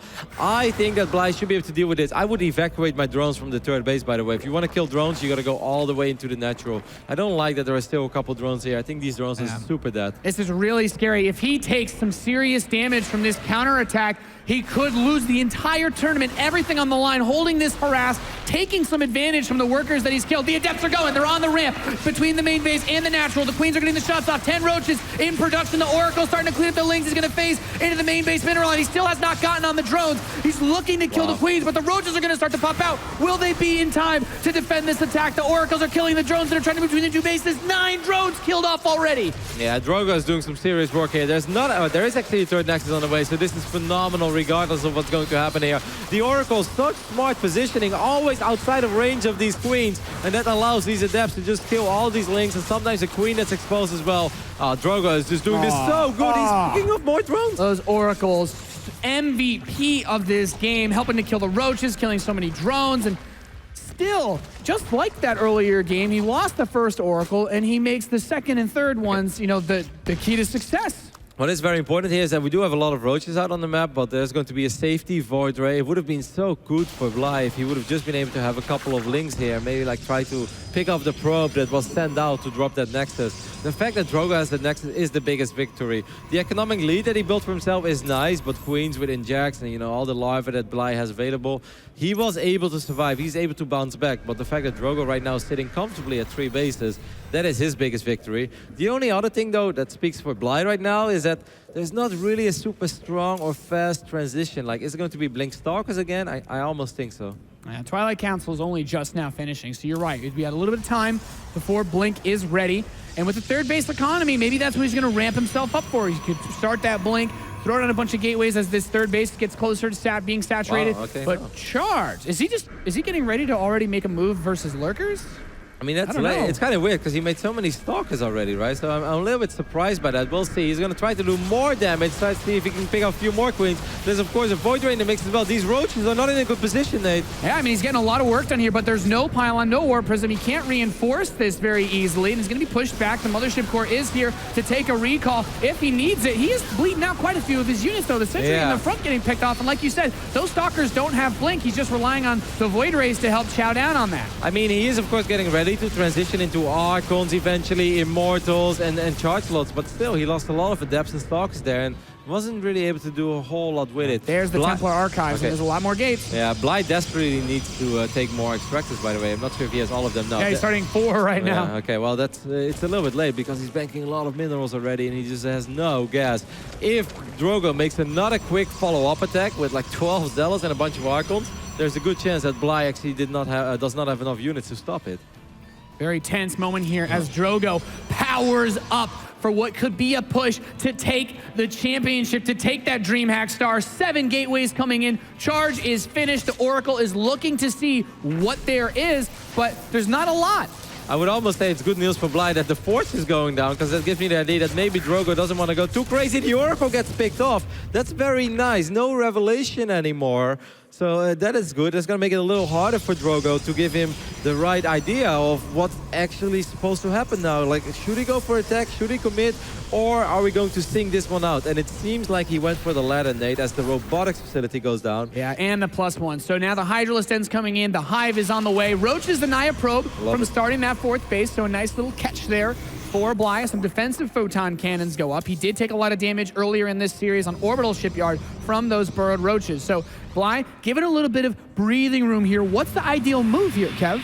I mean, he's just gonna basically what he was doing on Orbital, but this time not take the worst fight ever, as Todd called it. You know, don't let Zealots stand right on top of your Hydras before the actual fighting happens. Don't fight maybe without a single lurker, or don't fight without upgrades at least.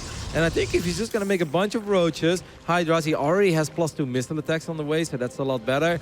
If he gets Lurkers, maybe eventually Brood Lords. It depends a little bit, right? Because Lurker, Roach, Hydra against Charge Lot, Immortal Archon is very weird. Sometimes it's a decisive Protoss victory, and sometimes it's a decisive Zerg victory. It really all comes down to positioning and engagement. Yeah, the Lurkers being able to use that line damage to hit the whole Protoss army at once is probably the most important thing when you're trying to take those fights, because those big Archons are going to push you around. The Zealots are going to close the distance very quickly. So it really comes down, like you said, to the positioning of the army. He needs to be aware of where Drogo's forces are. Oh, A couple of these Void Rays out on their own. Hydras get a free pickoff, but Drogo starting to step up and start to fight this army. He does have a very big force here. Drogo has to be careful that he doesn't overcommit. He doesn't do Monster Core here, so that's very nice. Just cleaning up a little bit of creep. There's nothing wrong with that.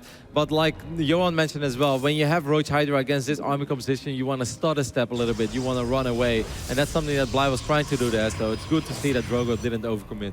Yeah, and he's still got those roaches trying to run around and be annoying, be a nuisance as more and more Templar get warped in. A second robotics facility comes in. The Spire starts, but we have Vipers on the map too. So another tool with either Blinding Cloud or Abduct to try to pick off those expensive, sweet units. And a Warp Prism could drop a couple of those Zealots. I actually think a Dark Shrine in this space in the game would be very good. Like, Drogo definitely has money for it. And since it's such a large map, it's really hard to have detection everywhere, especially worry about when you're attacking as well.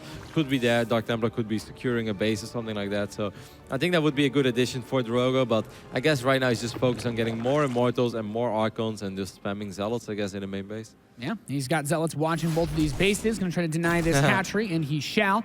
The Zealot charges in the battle. He has the Watchtower next to the other hatchery, and there's those that drop. He drops on top of the Queen, and he's got the units in position. At the same time, the big army's going to move into that northeast base to knock it down. The forces here are not ready. No, the Vipers run straight into the Archons. One of them immediately dies. He's got to pull back. This base cannot be saved. The army is going to come up. Will he be able to pick off enough of these forces? He's trying to collect some energy off that extractor before it dies. Gets the Warp Prism, but does Bly have enough to capitalize on this army position? Time Warp gets thrown down. Mothership Core dies immediately. If I was Drogo right now, I'd just be happy with this pickoff and go back. You took out the fourth base. That's awesome. Bly does have money, and the greatest Spire, as Fonka is showing us, is on the way. So I do still feel that Bly is definitely in this game. Losing the fourth is not nice, but he shouldn't die, right? He shouldn't die defensively on creep, even though he doesn't have lurkers this time. And without lurkers, it's actually a lot harder to hold against this composition, especially with High Templars and soon Storm on the way as well. I think, you know, Storm is not quite yet halfway done, so pushing now would be, I think, a little bit more tricky to make it work. If he had Storm ready, I totally agree. I think he could punch in and actually end this game. Oh, this is getting really tense and very close. Like, do we have Vipers? Because I think he still has one. Okay, because he needs Blinding Clouds. If you don't have lurkers, you really need Blinding Clouds. It's very good against Immortals and Archons. I love the little Link counter over here. It looks like these Links are phenomenal upgrades, but it's actually not the case. They've got 0-0, but it did go through those cannons very quick. Another base picked off, though. We have the Protoss, a base up against the Zerg. Not a fun spot to be in for Bly. Corruptors are coming in. The Greater Spire is finishing, so if he just gets a little bit more time, he could get a Broodlords, which are, you know, going to be quite powerful. Yeah. But how is he going to force the fight? Runes of Saras being such a big map, I think it's very easy to avoid. And since Drogo is richer than Bly, Drogo really needs to take his fifth base as well. But then I think that Drogo can just start spamming units everywhere. And how on earth is Bly supposed to attack and defend at the same time? But if you don't attack, then eventually your opponent will have an answer to your Broodlords again. So I have no idea what is the right thing to do here. Obviously, the right thing for Drogo is not to attack into all these fights. Yeah, this is a big opportunity now for Bly. If he can clean up or at least push this army back while he gets these bases. The Broodlords are morphing in, but they are not that close.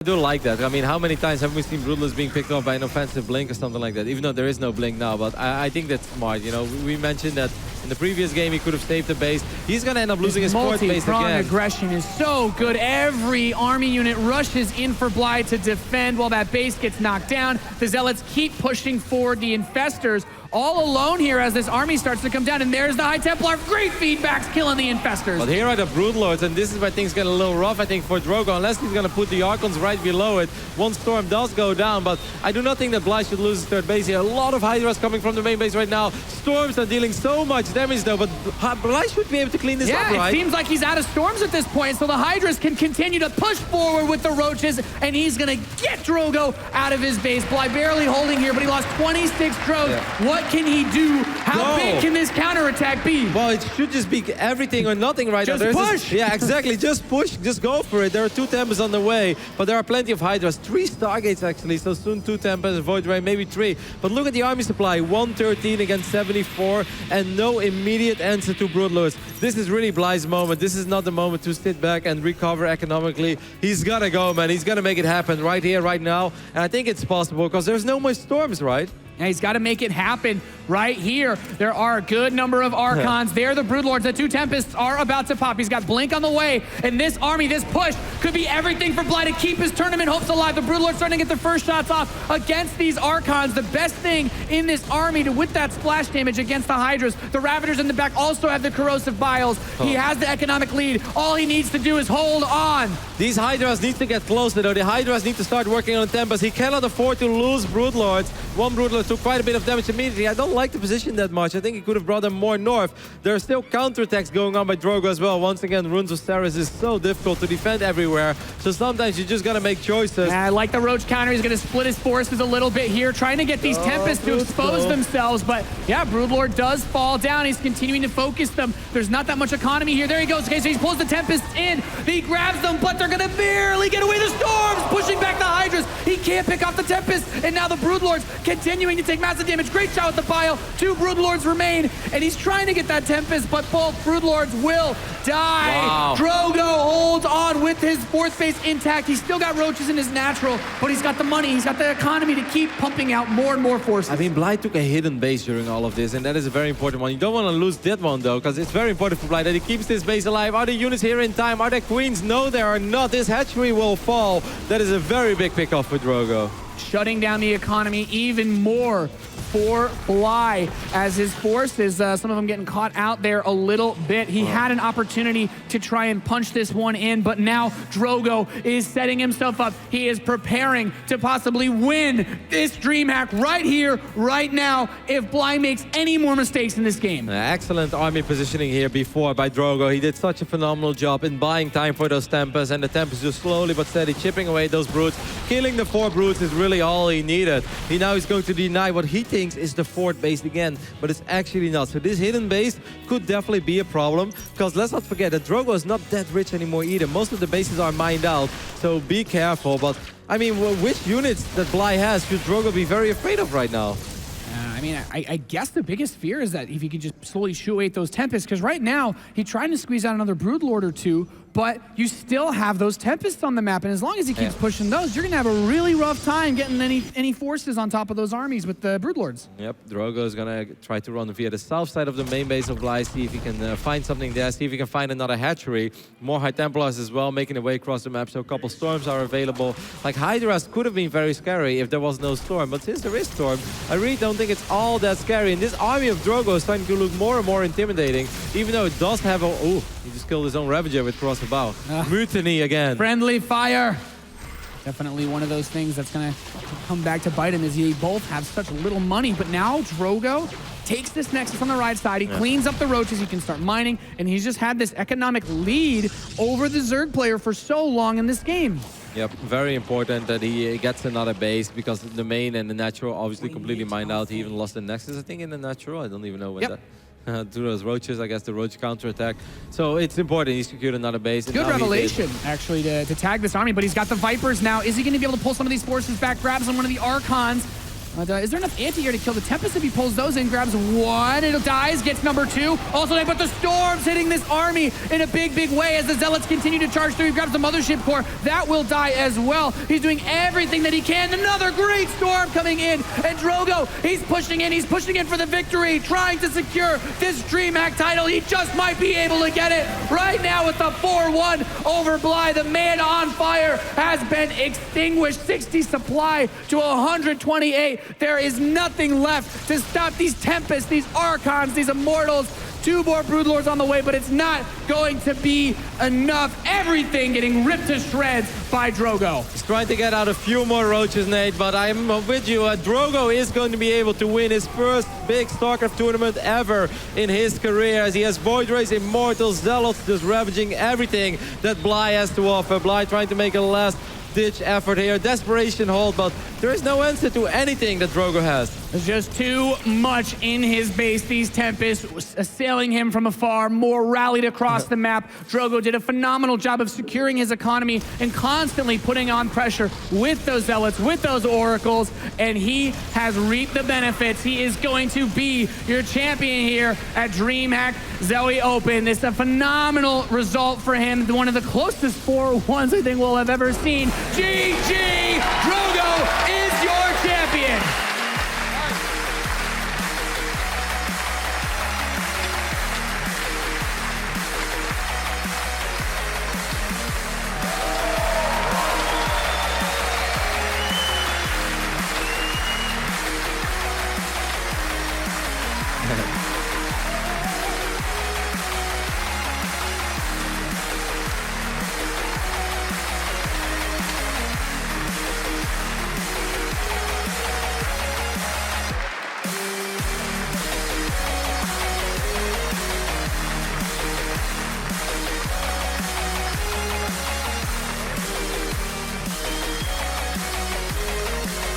Drogo, yesterday when I spoke with you, you said that you could not believe that you were already in the finals, that it wasn't hitting you. But I hope it's hitting you now because you are a StarCraft 2 champion. You just pocketed $16,000, 1,000 WCS points. All that hard effort is now paying off. What is going through your head? Well, you know, like, yesterday, I was just a random dude, like, trying to be the best. And even tomorrow, like, I'm just gonna go back into the ring and I'm going to have to prove everything all over again. But today, I'm a champion. Today, I'm the fucking best.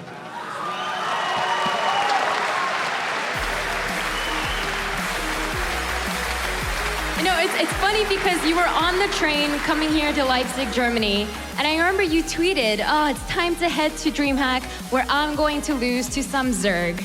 And yet, that is not the games that you showed us one bit. In fact, I'm sure Protoss players all over the world are watching your games and studying it because you've shown such a variety of style. You've shown that you're great at your harass with your oracles and adepts, and you've shown you can macro. I mean, how does it feel to come into a tournament saying one thing and then just show that you're absolutely dominant at it?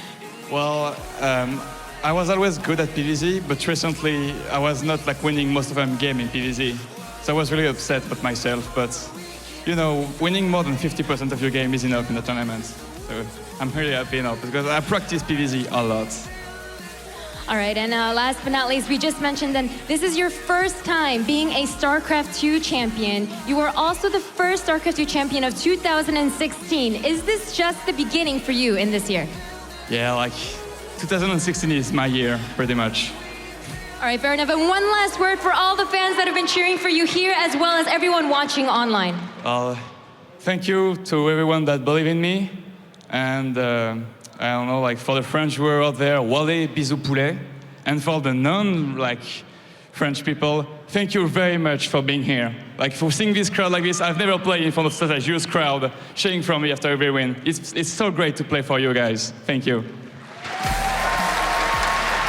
And now, Drogo, last but not least, there is a DreamHack tradition that I'm sure you're very well aware of. We have a champagne bottle that will be brought up by none other than PvZ, the project manager at DreamHack. So this is your final boss.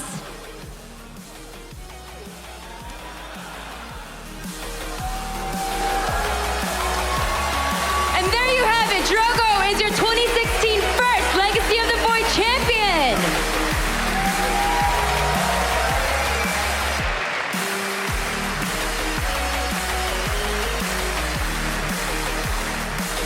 A start of a new era in StarCraft 2. Drogo is the first champion in DreamHack and the WCS of 2016. He knows how to give an interview. He kind of knows how to spray the champagne. That was Korean. But he knows how to play Champagne StarCraft. A very successful tournament for him. And it's a lot of hard work paid off. He said it, he's practiced, he's going to go straight back into the ring tomorrow, straight back to practice tomorrow and get ready to play again at the next tournament. But right now, he is a champion, and rightfully so. Today is his day. This is his moment, and he's absolutely right to enjoy it in every shape or form. I love it. Like everything you said, I just agree with, man. He's a really cool character. It's not like it's out of nowhere. He's definitely been on the rise for a while. Multiple quarterfinals, even quarterfinals where he was in a good position, where maybe nerves got the best of him. He did make it to a final once at Aces Rock in the heart of the Swarm. But back then, people said, like, well, he's a one-trick pony. The only thing he can do is blink stalkers and sentries. Well, he's showing us here in Legacy of the Void that is not true. Yeah. That's incorrect. He can do so much more. And we've talked about it a lot, but France continues a winning tradition in StarCraft in the last couple of months. We had Lilbo in Season 3. We then went to see Firecake continue to perform well, may not necessarily be winning the big tournaments. You've got Marine Lord with the 5-0 recently in Nation Wars 3, and now, against Korea that is, and now Drogo's picked up a championship as well, Todd. And they're here to stay, man. I don't know, like, it seems like it's really Stefano that ignited this by having such great results overseas in the biggest tournaments. a lot of French players, it kicked in their head. They were like, let's work hard, let's try and do the same thing after working very, very hard for a long time. A lot of them, their efforts are coming to fruition now, and Drogo is one of those players. There is even more players that are not nearly as known, but that were there as well, that did okay, you know, advanced maybe one group stage or two, but that are promising players. And I'm pretty sure it will continue like this. We will see more of these French players do very well. And unfortunately for Bly, his fire was put out in the finals today. But it's a fire that's going to reignite for sure, because I'm sure he's going to be more motivated than ever to get back to where he just was today. It's his highest. When you look at it in terms of back in 2012 to 2016, it's a very different game. It's a very harder game than it was back then. He'd look at this as probably a better result than he had back in 2012. And I'm sure he's going to be striving for a first place come the next WCS tournament. It's such a motivating result, such a motivating thing to see for everybody that showed up here, that made it to this tournament. You got to see just a glimpse of what 2016 is going to look like for StarCraft 2 in the WCS circuit especially. You know, I love that Drogo, you know, even up there on the main stage says, you know, tomorrow, just back to the grind. There's so much more to prepare for. There's so much more to work for. And that's just an awesome part, because Bly is such a cheerful guy. You know, he's thinking the same exact thing. You know, he knows, like, this is Drogo's time in the limelight, but there are so many more opportunities this year for him to become a champion as well. And Drogo's build orders, like, I feel like these guys, he's just ahead of the meta. He's showing literally everybody. A lot of Protosses, believe it or not, complain about PvZ. After these games, it's pretty hard too, to be honest. Like, I myself, I have a lot of trouble against lurkers, but you watch Drogo play, you're like, how can you ever complain? Just play like kind of like him, use his style, and you'll be able to do very well. Like, it's very hard to do justice to his builds, you know, just by talking a little bit. I feel like maybe only some of your tutorials will do them justice. So I hope you get back to work when you get home. But his builds were so good. A great start for Drogo, and I'm sure there's going to be more to come. No, for sure. I mean, he's very fired up, and he's so ready to make this phenomenal. He's already talking about BlizzCon. That's so many months away. That's so many tournaments away. It's definitely going to be a roller coaster year as well. Like, we can hardly expect him to win back-to-back events. Like, obviously, it's not going to be all rainbows and butterflies throughout the entire year, but I think this is a very good start. And, you know, somebody that's that good and practices that much and has that much motivation, like, I don't see why we won't see him at BlizzCon. There's a realistic shot he'll make it. And a very successful start to the season, to the 2016 World Championship Series circuit. There's a lot more to come, with the next event being the Winter Championship, which is just around the corner at the 1,000 points, right?